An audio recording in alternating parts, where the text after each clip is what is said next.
Welcome, everybody, to the 23rd episode of Sales Call Overhaul. Thanks for being with us today. My name is Jeremy Pope. I'm one of the founders of The Closing Engine. My co-founder is... Jason Cadigan, the other. That's right. That's right. That's right. I know my own name. That's good. And our guest today is... Joey Percia. There we go. See, I put him on the spot already. He's doing just great. I'd introduce myself. So thanks for being with us today, Joey. We're going to go over a couple things right quick about the contest and the giveaway, and then we'll get right into the interview. We are doing an $1,100 giveaway, and we would love for you to win this giveaway, everybody. So if you want to win the $1,100 Sales Call Overhaul package, send in your recording to be overhauled, and we'll choose a winner, and we'll transcribe it, timestamp it, break it down, give detailed notes on everything that needs to go differently on that sales call, tell you your grades in 9 different areas, and show you your 3 key focuses for fastest, highest leverage, improving your close rate immediately, and package it all up into a reference manual for future calls. So if that's something that sounds interesting to you, then message our page at facebook.com/salescalloverhaul. And there will be an option in the messenger that you can win the overhaul. So we'd love to have you on that. And next week's guest is Tim McDonald. Tim is the former HuffPost community manager. He's managed some big communities out there and really has some great stuff to share on that. And we'll be talking to him about how to build communities to kind of not farm. That's kind of a cynical way to look at it, but kind of build a community that's a little bit offer focused, so people can expect to become a client at some point when they're ready for it through that community. Let us know who you want to hear as a guest. We're interested in your thoughts. We're always getting great suggestions. Once in a while, we're getting great suggestions. And let us know what you want to hear.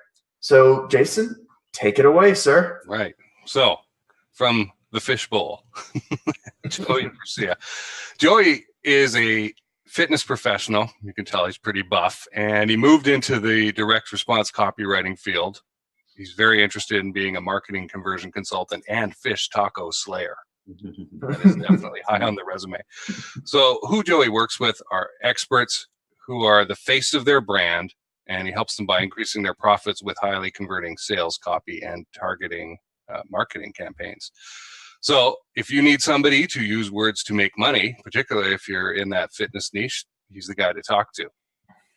He's written for a few different industries, including dating, pharmacy, cannabis, habit building, digital marketing, online business development, self-development, real estate, chiropractic, and some others. And clients, of course, have said nice things about it, like his work is genuine, refreshing, and badass. So that's always nice to hear, right? Those are good things. Badass. Mm-hmm. So Joey, welcome to the podcast. I guess let's jump right in. A lot of successful fitness experts seem to move into the copywriting space. I see this fairly frequently. Do you have a sense of why you think that is? Yeah, I have a couple good ideas. So I don't coach anymore in fitness. I stopped last year sometime, May or June. So I completely shut down what I was doing in my fitness stuff. I have random one-on-one stuff, but we don't talk about that because I'm not taking new ones on. So I think a lot of coaches in fitness get into the industry because it's something that they love. It's a hobby of theirs. It's something that changed their life. And they're like, I want to help more people do this. I got into it kind of the same reason. This was a fun thing to do. I like doing it. I don't know what I want to do with my life. Oh, let me just do this with people. So I figured I can go to school for this. So I went to college for it. I went to graduate school, got my degree in exercise science. And then I just continued on down that path. Now I found copy because I was trying to build my online fitness business while I was still coaching in person, because I wanted the freedom and all of that stuff. So I found it. I liked it, and I was doing more of it. Then I started doing it as like a side hustle. I was just having friends like, hey, can you write this? I didn't plan on it. They're like, hey, this is really cool. Like, can you write stuff for me? So I was just doing that, and just both things were growing. And at the time, I just decided that it was smarter for me to just go all in on the copy stuff and just get really good at it, as opposed to keep doing the type of coaching I just didn't enjoy as much. And I think a lot of other people kind of realize that same thing, whether it's because they got into it as a hobby and then they kind of, that passion of theirs that was fitness, they lose it. Like, I loved it. It's been a part of my life for so long. And then after a while, I just didn't want to talk about it anymore. At least in my business, I just didn't want that attached to me. So like, I always tell people, you go to like family dinners or just get-togethers of anything and friends, and people would just look at me and, they'd say, don't judge me because I'm eating this. I'm like, I don't care what you're eating. Like, and it would happen all the time. And, it would like, I would get angry. Or it would I just like wouldn't respond. And, the people that knew me, they would just laugh at me because they're like, oh my God, this person said it again. You have to get okay with certain industry jokes, don't you? Oh my God. It wasn't even a joke. It was just like, people were serious about it. They're just they meant it. Crap. Yeah, they meant it. Wow. Yeah, they were like, don't judge me. I'm like, no, I don't care. They're like, well, I know you're this, like, and I'm like, dude, I don't care. You eat whatever you want to eat. You do it. Now I'm judging you. Yeah. No, I'm just like, I'm not judging you about you eating your food. I'm judging you because you said that to me. Right. So I was just like, I think it was like, oh, I can completely get away from this just by saying, hey, I don't do this anymore. Leave me alone. Right. And that would kind of spark it. So, and I think as entrepreneurs and just just as entrepreneurs, people, myself included, I can't do the same thing all the time. Like, I need to always be learning and like common. have that skill. Yes. And that was the easy decision for me, like, to go in and do that as opposed to keep doing what I was doing. You brought up something interesting there that we see a lot of. Someone becomes an expert in a certain thing and starts using techniques to make it work. And that technique kind of becomes a methodology. It's bigger than a single technique, a mindset, a whole way of operating. But as they become an expert in that way of operating to help them with their original thing, the people around them can see the success. They can see the results of this stuff because there's something to base it around. So it builds that, I don't know, some people call it attractive character. It helps build that, as opposed to a freelancer starting out in copy. They don't have anything to build on. They don't have a starting point. They don't have an easily visible and constant foundation. And so I really like when I see people come from not just a one-off success, but a regular success into a new field on that. And I think that's it makes for a great transition for anybody who's considering switching careers. That's probably the smoothest switch that I ever hear. Yeah, because I think I came from the side of, so I mean, I'm sure the book will come up, but my book is called "Why Do You Hate Money?" and that was because I love that. I got in, like I said, I got into this stuff, and it was just like I loved the fitness side of it. Like, I basically went to school, and as I went to grad school, I'm thinking I'm going to be on the research side of things. Like, I want to be in a lab and I want to do research. And anyone that's like on that side, you hear it a lot. There's a lot of people they think, in the academic world and a lot of things, they're like, money is not important to me, or you shouldn't want to, they're just like, you take more pride in your work. You should. And I think you get brainwashed into anything. And I was brainwashed into that. And also because like the way I grew up, just not having a lot of money. So I struggled for a long time, and it was a pain in the ass. And I didn't have to, but I did because I thought that's what I had to do. Right. So yeah, I think, this was like I said, this is a way for me to be like, cool. If I learn this skill, like I can do anything I want. Like, I can build. I had lunch with like two successful entrepreneurs yesterday.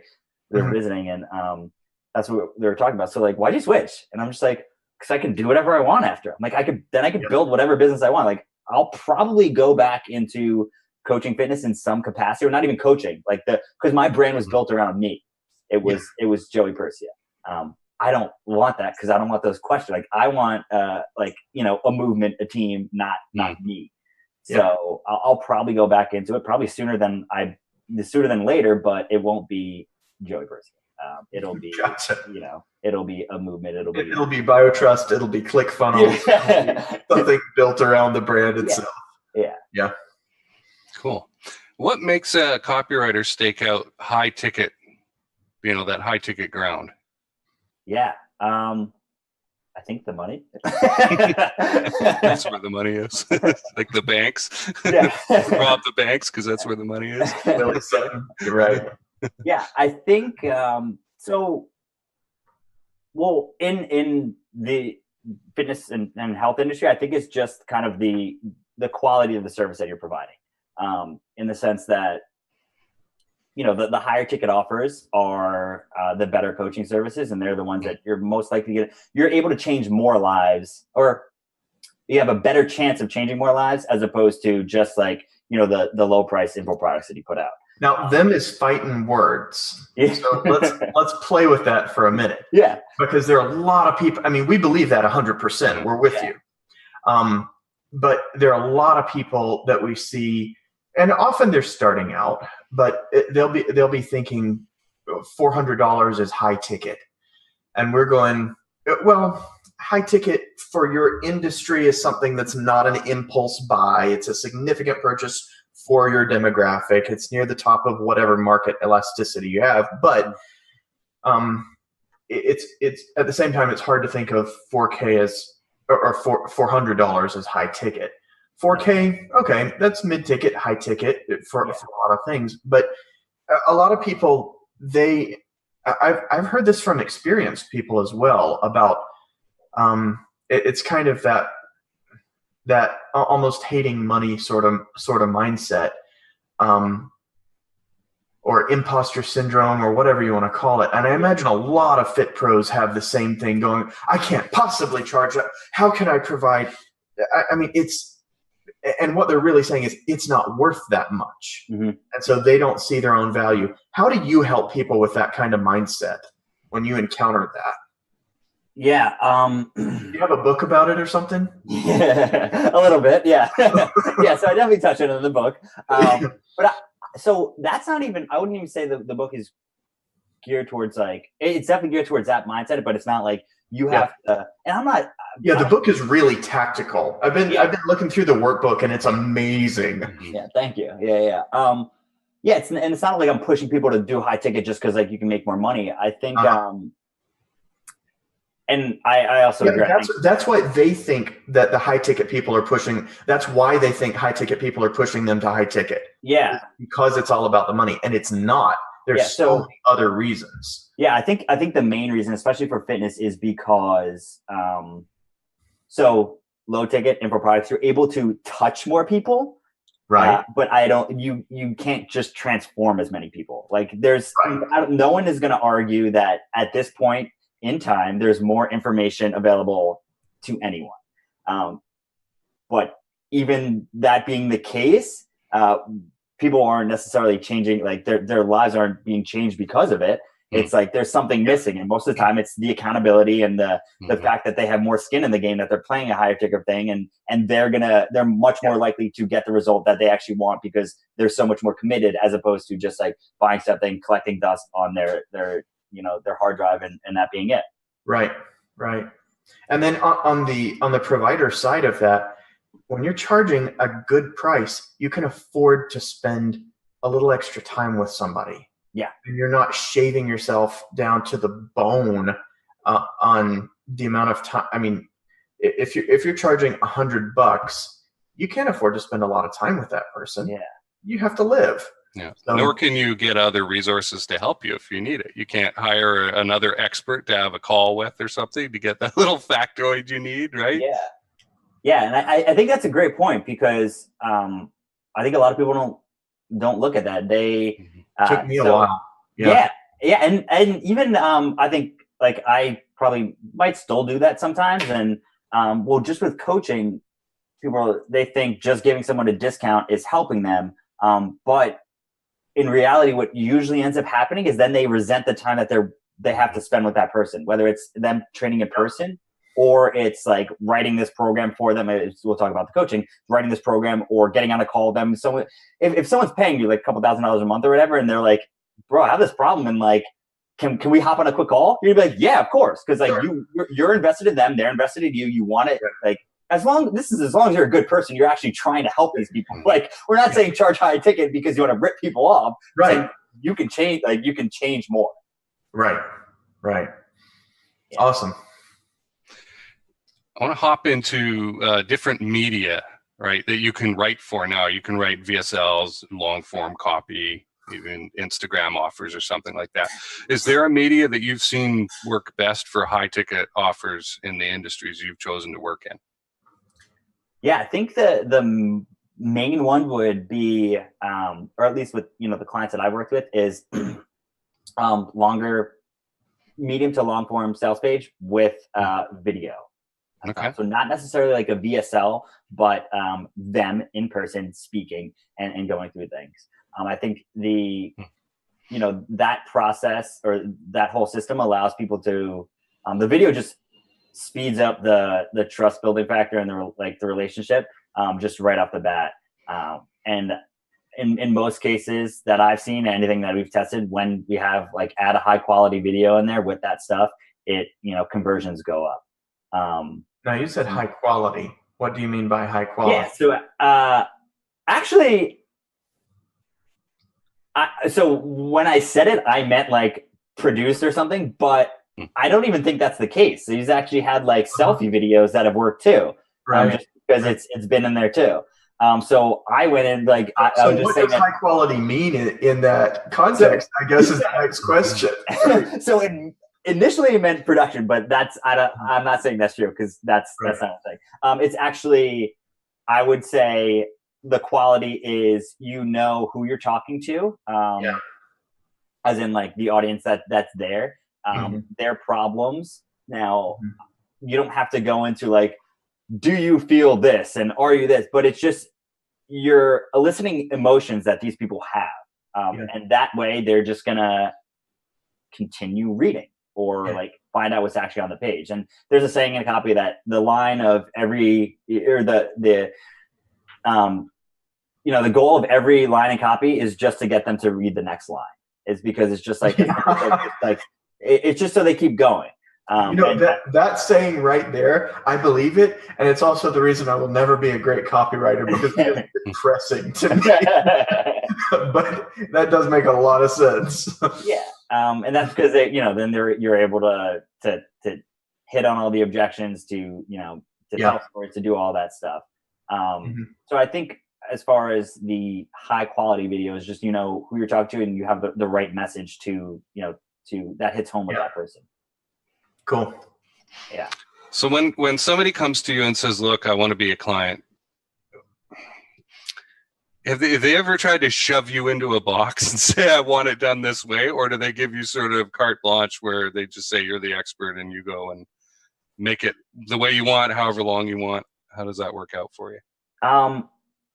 Yeah, so both ways. And I'm sure that's it. But I have clients that come to me that one are just like, hey, I just want this done. And they want it done like a specific way. And I think in those cases, so not all the time, but some people are just like, oh, I just need this done. But they're not taking into account everything else that's going on.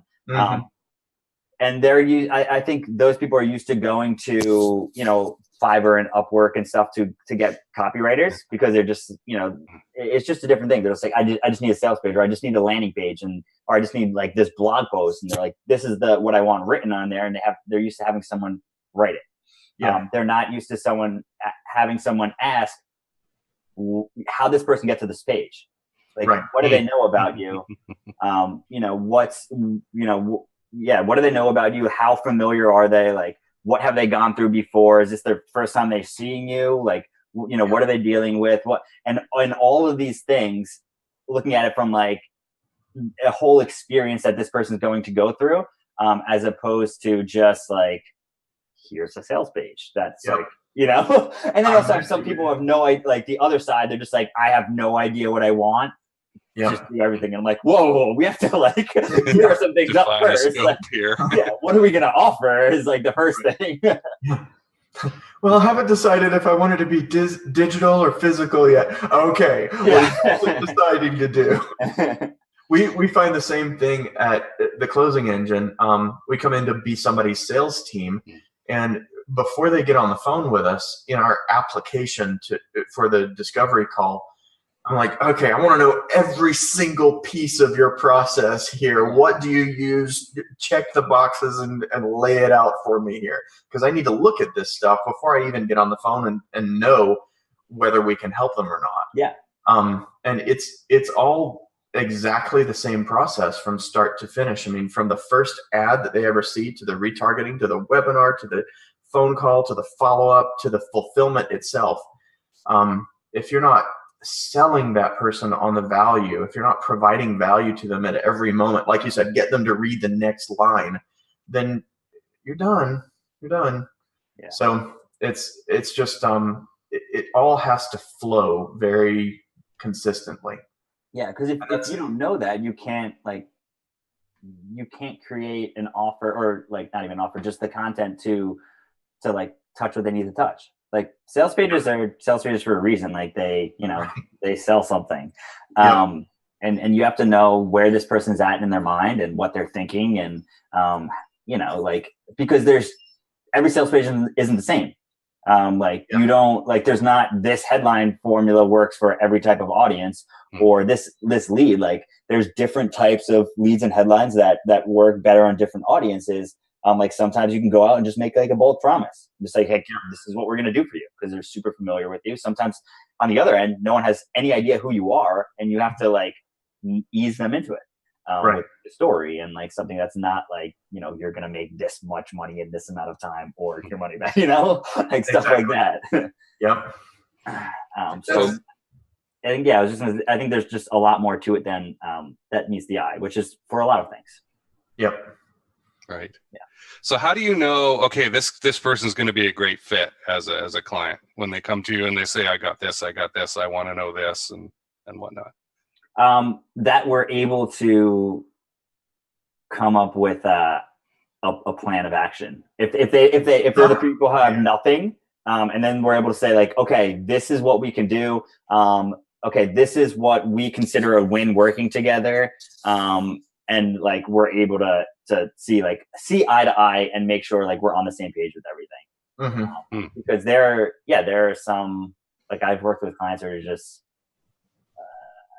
nightmare clients because and sometimes they just want things done like a certain way, which is fine. And in some cases I'm like, cool, no problem. In other cases, like a little bit of pushback and like, dude, I really don't think this is the best option. Like we can do that, but I think this option's better. And a good client is like, cool. And they're able to give some ground or be like, no, like, they might've had experience where they felt like saw something different. They're like, no, this works better for us. Like, awesome, cool, let's go for it. So I think there's like give and take with all things.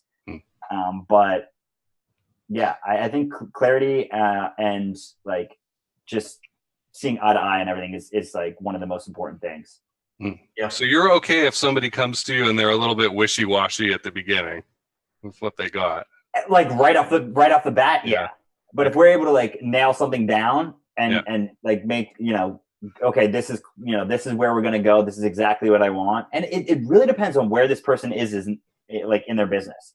If it's something completely new and like they're not well established, like I'm not working with them because it's just not worth it. Like I was on the call with the guy yesterday and wanted everything. And he talked to some guy he was just like, yeah, it's going to be like 10K. And I'm like, okay, cool. Like what were we going to get? Like, what was the offer that you were making? What was that included? He's like, I don't really know. And I'm like, the guy just told you like, it's 10K. You have no idea Like, Yep. you don't even know what offer that you guys were going to put together. And he was like, Yep. I just told me we were going to do like some membership site.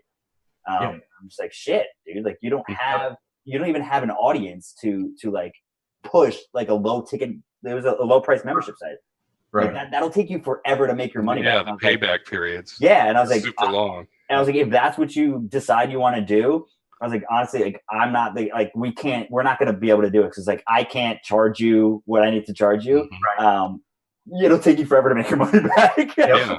Like if you had a massive audience on, like you built your audience and it was like, you're like 100, 200K on Instagram and like have people DMing you all the time and you have all this traffic, cool. We could probably make it work, but we're also probably going to like validate the offer prior to building this elaborate thing that this guy was going to build you where you didn't even know it. And that's a great point, Joey. Missing traffic source was the number one reason I turned down clients for like 20 years of writing. It'd be like, come to me and they'd have maybe sort of an offer and I'd be like, okay, what's your traffic source? Oh, I don't know.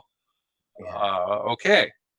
Because that's the hard. That's a hard part too. Like no matter how good the copy is, if you don't have enough traffic to it, it's not going to convert. Mm-hmm. And then you, the writer, look like the jerk. Exactly. As the inefficient or ineffective person. Yeah. So, exactly. Have you ever set up a phone sales funnel for a client where something is driving appointments? Yeah. Yeah. Tell us about that. How would that work? Yeah. So really, like what I kind of just mentioned before, it was we kind of do like medium to. I'd say it's like a medium copy page because consider it like if you were to look at like just a digital product, it's not as long as that, but a medium copy page. And then what we do is we have that person doing the video. It's great at the top. And then we go to the application. I think the application is the important part rather than just like putting in, their name and email or whatever, just because it changes, it changes the perception of the offer. Like they have to qualify for it. They look at it way different. Like it frames everything differently than like, hey, come in here. It's like, no. We have to make sure that we're a good fit to work together. Like, I don't even know if I can help you yet, dude. So that's what I've seen work the best with the clients that I've worked with. And in that letter, I think it's important, whether it's in the video or the written, to include stories. They just speed everything up, and they're the type of thing that they just bring out so much more emotion into whether it's the pain that someone's feeling or just like the pleasure that they want to be feeling. Right. And definitely presenting the solution to whatever problems that they have. Oh, you have to do that too? Yeah. And I think peppering them with proof is something that's awesome. Whether they're video testimonials or stories. I was actually just talking to a client the other day, and he was like, he had a lot of testimonials, but they were just like really terrible testimonials. Yeah. They're just like, he's a nice guy. Yeah. Well, not even like nice guy. He's like, he's great. And I was like, he helped me a lot. I'm like, that's redo. Yeah. Well, what can we do? And I'm like, cool. Here's these questions. Ask them to answer these questions and be like, hey, can we just, make the testimony from that? Like, can you answer these questions? We're actually about to put out a video testimonial guide for how to get good testimonials. It's like you nearly write it yourself for the client. Yeah. Give them room to play, otherwise you'll stifle creativity. But boy, let's make sure we hit these highlights. Yeah, it's super short and easy, and like that's what I said. I was like, if they're doing written, ask these. Like, I think it was like 4 or 5 questions, and I was like, if they're doing video, it was like 2 or 3. Yeah. And it's not because you're like, you're getting someone to say what you want them to say. You're like, you have to say this thing. We're not telling you, tell them I made you this much money, or tell them I got you. If people they don't understand what goes into like what a good testimony is. They think like just saying that you are a great person makes you feel good, and that's what you want. Right. Like no. I want tell me about your story. Like how'd you feel? What what were you struggling with before, we got connected? Okay. How did that feel? Like, how bad did that suck? Like, what were you doing? What was your life like? Right. Okay, cool. Like, what was the point in time where you realized like, oh, this might help me? And then like, objections is huge. Like, what was holding you back before? Like, why fence? That way, like you bring that stuff out in your copy and, you win. Paris Lampropoulos was doing an interview with Kevin Rogers. We were talking about the Copy Chief or the Truth About Marketing podcast before, which highly recommended, by the way. Yeah. That's awesome. Yeah. And he was talking about how there were so many different ways to do proof elements. And testimonials are just one of them. And a lot of us get hung up on that. Yeah. So newer people, we're starting to work with some newer people. We figured out how to work with some newer people here at the Closing Engine, people that don't have a funnel yet, people that don't really have a marketing system set up yet. As long as they're in the right space, we can still help them. But they get hung up on their lack of testimonials. And I used to do the same thing. Jason can tell you, I still do kind of get hung up on things like that occasionally, and he has to draw me off of a one-track mind kind of thinking. And, oh, there's a great wide world out here of this thing or that thing or this type of marketing or that. And it's just, he makes for a really great co-founder. But go Jason. But I need to find the other half of that interview because my podcast player messed up. I've only heard half of the interview. So I think I heard it was pretty recent, right? You put it out? Probably. Yeah. Probably. That was, if I'm thinking of the same one, it was a really good one. Like you talked about, like I think hooks and stuff and big ideas, and it was a really good one. Yeah, I want to listen to it.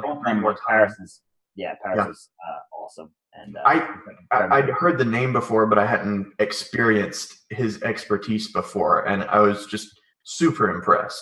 Yeah, he kind of just stays behind the scenes and crushes it. Yeah. And then he basically just like comes out and does stuff with like Kevin because I guess they're good friends. But so getting people into a funnel in the first place, one of the things a lot of people get hung up on is lead magnets. And what can I make as a lead magnet? What kind of ebook should I have as a lead magnet? And this is another one of those getting stuck in a one-track mind kind of thing. You have in your Why Do You Hate Money workbook, that can that be downloaded from joeypercia.com or yeah. Or do you have to get the Amazon book first? I don't remember the process. No, I mean, no, but you have to have them both for them to like to make complete sense. Because it's like in this chapter we did this, and then like it has your stuff. But that can be, it's right on my website, or just go to whydoyouhatemoneybook.com. And that's the option. Whydoyouhatemoneybook.com or joeypercia.com. Okay. So you have 13 irresistible lead magnet ideas on there. And you don't say just decide which one you want. You say research your audience to determine which of these 13 ideas will do the best job solving your customer's number one problem based on their knowledge, interest in the topic, how well they know you, etc. And so you go through 13 different things. I'll list a few of them here. So checklists, cheat sheets, how-to videos, Q&A videos, cheat sheets again, course scripts, templates. So there's so many things there. I haven't, and number 9 is challenge. And then you're not until number 10 before you get to ebook on that. And I just love that kind of out of the box thinking there. There's so many things that you can do that will just hugely benefit people, and that won't bore them like most ebooks will at this point. So that's basically, it's again going back to where this person is at in their journey with you, as well as their journey with the problem that they're trying to solve. So someone who is very much aware and like invested in changing something that they really need to change, because whether their health or whatever, they might be cool with reading an ebook that's 20, 30, 40, 50 pages. Whereas someone who's just like not really aware of something, or someone just mentioned a problem, like a health thing that they don't really know much about, it, like a checklist, like here's 10 things you need to know to see if you have like X disease or whatever. Like, so it's easy to quickly download that and check something like that out, as opposed to being like, you have to read this 40-page ebook to like go in and do this thing. I'm like, oh, I don't want to do that. So it's important to know where the person is in that.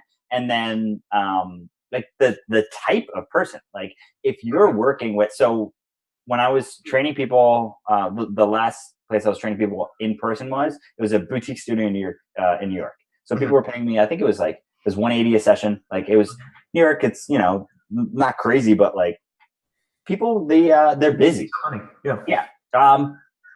None of my clients would want to read an ebook that's like 30, 40 pages. So like, what, just tell me what I need to do. Like, don't tell me why, tell me what I need to do. So and like, I'm past the why already. I trust you 100%. I'll do whatever you say. Just let's do. Yeah. But some people are just like, they just want, it's something very short and simple and to the point, and go from there. And it's also, where, like what your audience likes. Like if it makes more sense to do video and like versus written stuff. So there's a lot of things to take into account. I think it wasn't like ebooks was low on purpose. It was just like, the way it ordered it.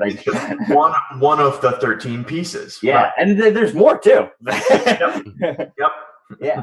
So with challenges, I think that's big in fitness. And I'm sure I've just been starting to study challenges. It's an interesting, Yeah.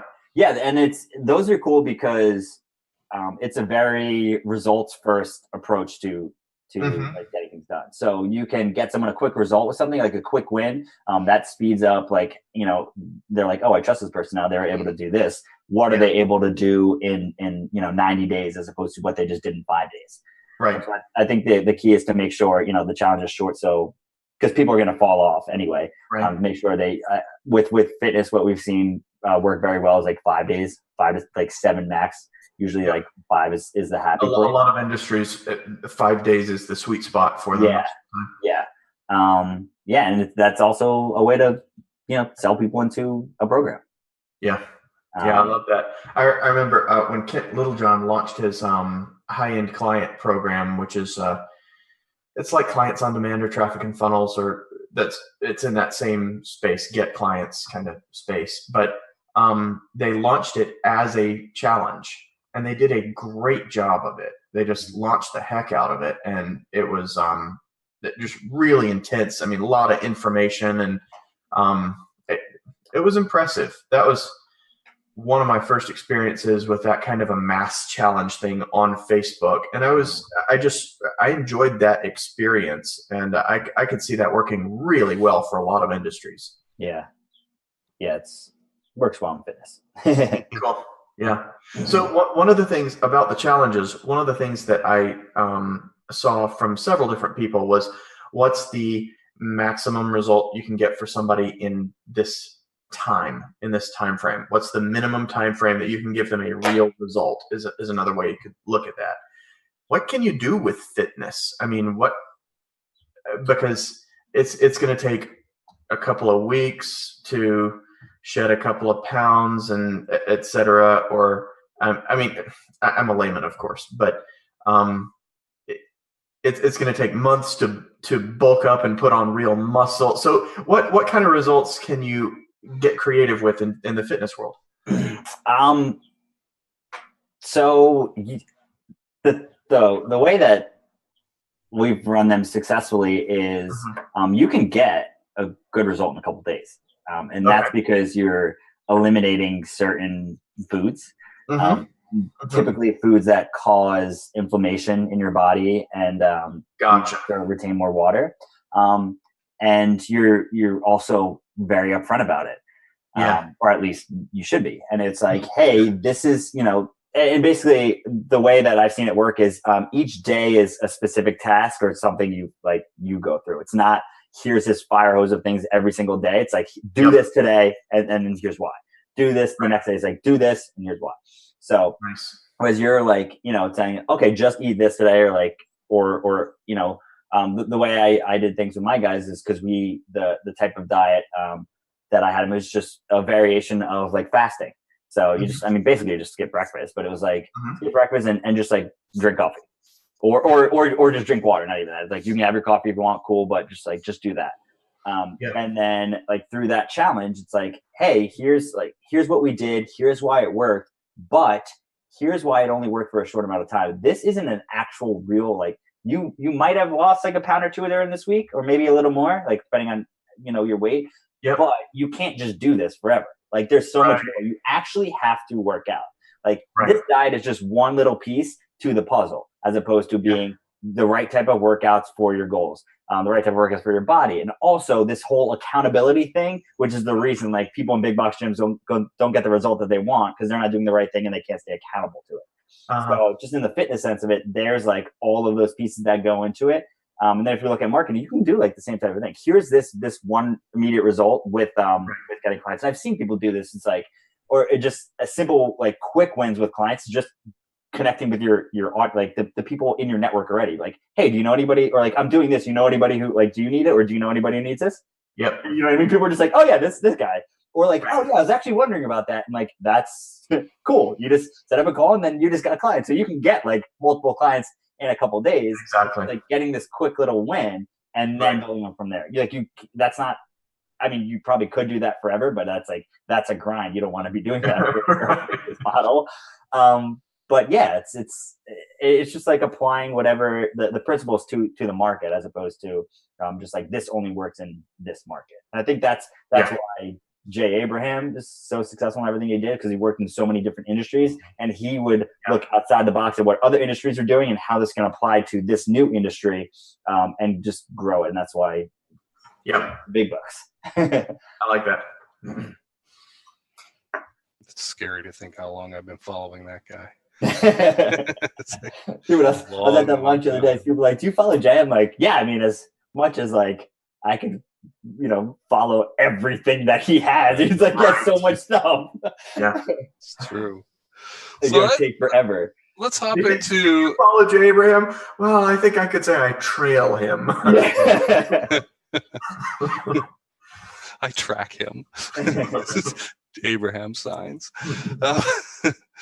Let's hop into an example of when things haven't worked out, or something that you've seen that didn't work. Maybe somebody brought a broken funnel to you that wasn't working, fixed. Is there an edge case? What was missing? Yeah, I think what I've seen and ways we'd be able to fix this is missing a couple things. A story of some sort. So with what I've found is with the clients that kind of their funnels may not be working, or their pages might not be converting, they're just blah. They're like every other piece of just generic marketing content that, or not even just marketing pieces, marketing sales pages that there's just nothing different about them. And I think having some sort of story and personality is huge. I think with anything, people buy things because they like people and they think they're going to, and then they're confident they're going to get them the result. But if like all things equal being, I think these people have similar services and I think they can both help me get there, I think the person's going to go to the people they like better.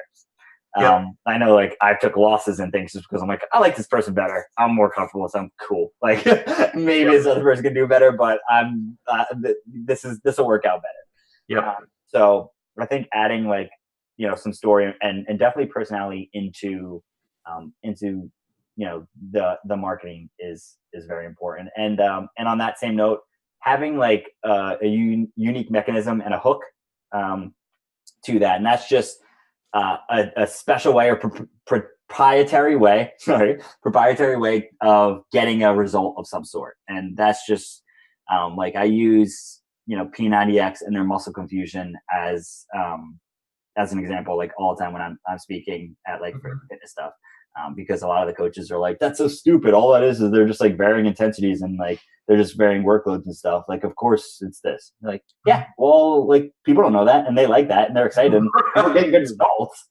Like, it's not like you can't deny that they're helping people. And the coaches who are selling that stuff, they're still, it's a different market because they're the people who need the accountability. So like, it's a win for what we're doing. Right. So yeah, but figuring out the win conditions for this particular product, for this market, for your audience, that's important. Yeah. So I think having just having the offer be unique in some sort of way. So whether it's it's a new thing like with muscle confusion, or just a different way to get results, a faster, easier, or better way than what they've been trying. There's tons of different ways to do it, but I think having that is important. And without that, it's just generic. They're like, why am I gonna try this as opposed to like, this isn't gonna get me results. The other things I tried before didn't get me results. Yep. Nice. Is there something you don't like to see in a high ticket funnel? Shit everyone else is doing. So not like, just like I said, just very generic. Blah. Like, it's like, I've got one that I can share while you're thinking. Yeah. Okay. In a high ticket funnel, I hate seeing a masterclass webinar that doesn't actually teach anything, where it's all sales pitch. Yeah. Yeah. That makes sense. It's just a little, short little sales video, I guess. But, I think discounts in the high ticket funnels, because I think takes it the other way. It's not with the high ticket stuff. It's value. It's the the better option. It's bringing everything up as it's just targets a different person, than you're trying to give discounts, as opposed to generally people who price shop they look at things different, as opposed to people who look at things versus value versus price. Do you teach any classes on tact in marketing? Because I feel like I could learn a lot from you from that statement right there. People who are looking for discounts have a different mindset than people. I like that. That's a good way to describe it. I mean, I think they do very much so. That's true. Yeah. So let's finish up. Tell us a story about a big win working with a high ticket client. Yeah. So an easy, generally what I found with funnels that are already converting, typically an easy win is putting up a good follow-up campaign, and an email campaign on the side of it. So not even like right on the back end, but making sure there is follow-up that to like down the road. So like I've helped people like come into their business and, they're like, we've been running this and it's converting great. Like, we just want to prove. I'm like, okay, like when's the last time you actually talked to the people who maybe you got on the phone with, or maybe you didn't get on the phone with? Yeah. And, they said no for whatever reason. Have you talked to them again? And a lot of people are like, no. I'm like, well, you paid for that lead, right? Like they raised their hand, they were interested. Maybe like, for whatever reason, it wasn't a good time. Like a lot of people, I think, because people do say no to certain offers, at certain times, people are just like completely push them off, and they're like, they're not a good fit for my program anyway. Never. Yeah. And then it's just like tempting. Yeah, there can just be something in their life that like, it's a bad time. Like I've done that. I've talked to people and be like, they said no. I'm like, you know what? Fuck you, man. But but personally, I know that I've done that, like, said no to something, but then like later down the road, I'm like, okay, cool. Like now's a great time for me. And likewise. And it's because people, like someone has reached out again. And it's just like, like I call them reignition campaigns. It's just like you, whether it's a product, like they might have even launched a product or done something before, but they got all these people in the door and all this interest, and then just forgot about them. So why not just be like, reach out, hey, like what's going on? Are you still like the famous Dean Jackson 9-word email, 8-word email, whatever it is? Right. Hey, are you still interested in? Yeah. Are you still interested in X, whatever it is? And just starting a conversation. Yep. So that's like what I've, I think every time I had like I've run just a reignition campaign like that, and that's just been like a massive win just for the client. They're like, That was all it took. Again, in some cases, awesome. that's all you need. Yeah, Makes sense. I think that's important. If you're working with a copywriter or like a marketing consultant or whatever, is them asking these questions to see where kind of quick wins are for you. Yeah. You might have something like that where it's very easy to just be like, oh, cool, like we can just do this, and here's why it makes sense. You're like, oh wow, I didn't think of that. That's where the strategy mindset and the wealth of experience comes in really handy. Yeah. You could have had the idea in the first place for a lot of things, but you didn't know which one was going to have any kind of effect.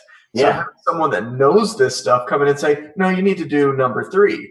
That's incredibly valuable all by itself. That's the knowing where to tap story, right? Yeah, exactly. Yep, the old hammer. All you do is tap that. I'm going to buy exactly. I'm going to buy this book.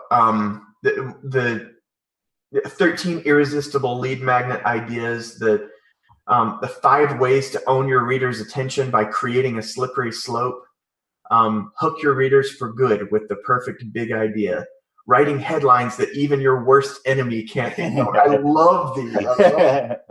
And the book's like, it's a fun read, or so I've been told. I really the workbook is fun all by itself. So I'm looking forward to getting the book. And I think like anything, I think just hearing something in a different way can really change it can just make you understand something that maybe you haven't. Because I can't even tell you how many people I've had, which is so weird to me. I've had so many people reach out and they're like, this book is like, I've read a lot of copywriting books. This is amazing. Like, this is one of the best ones I've read.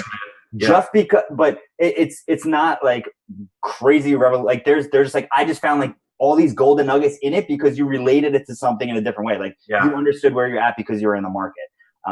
And it's just like hearing things a different way might just trigger something, and you're able to connect dots. And that's all it is. Like, that's all marketing is. That's all like sales is. You're just able to connect the dots for people and make connections in life. Yep. That's awesome. Sweet. All right. Well, thank you very much for being here. This was a lot of fun. Yeah, thanks for having me. Captivating. So let's see. People can go to joeypercia.com. Yeah. That would be a good place to go. And then you mentioned whyouhatemoneybook.com. Yeah, whydoyouhatemoneybook.com. You can even get to that just from the Why Do You Hate Money Book? The website too. It'll the buttons just go right there. Cool. Awesome. Yeah. Either one of those. Well, cool.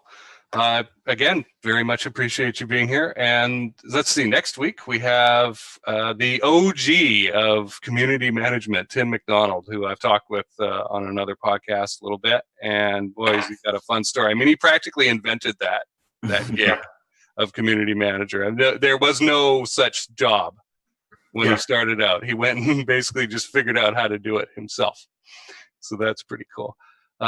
Going back to the Sales Call Overhaul, the name of this podcast, if you want to go to facebook.com/Sales Call Overhaul, message the page. And sorry, our producer Epson just wrote something that's pretty funny. Go to that page, and if you have recorded your sales call, upload it there, submit it there for our $1,100 Sales Call Overhaul product. And if you haven't recorded your sales calls, start recording your sales calls now. One of the best things you can do. Yes, absolutely. And we'll give you a chance to win that. If you want to hear what it sounds like, go into the group, join the group, and go back to episode 20 with Jim Padilla. That was our last giveaway. And there was that. I think that was like an hour and a half, that one, because we had so much. We had so much to share, and our lucky winner there went out and started closing better like immediately. It was pretty cool. On his next phone call. Yeah, awesome. That's the way it goes. All right, joeypercia.com. Appreciate you being here, and let's be done. Thank you. Thank you, sir.